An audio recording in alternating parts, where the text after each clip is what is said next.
the most common question I get asked is, where should I invest?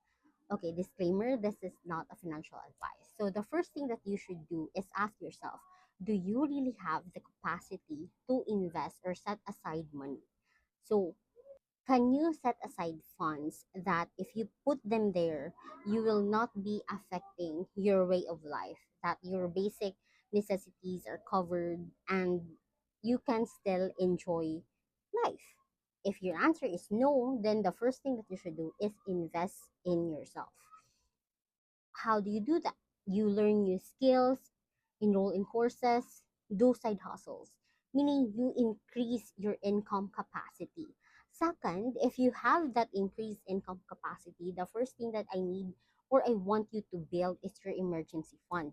So this is like your buffer in case life happens.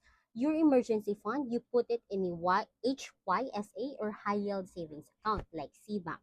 Once you have your emergency fund, then you can have funds for short-term goals. If you have short-term goals, let's say one year, 2 year goals, then you can put it in a time deposit or a high yield savings account as well.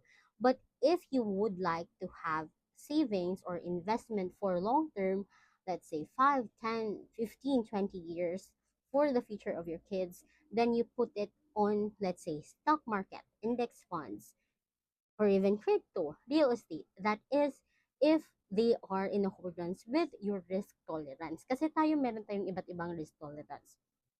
You explore that side. If you have a high interest debt such as credit cards, then pay that off first because you will have a guaranteed return through what do you call that one? Through interest savings by paying that debt off. Okay? So the bottom line here really is just start investing or invest your money to where you, depending on where you are in your life right now.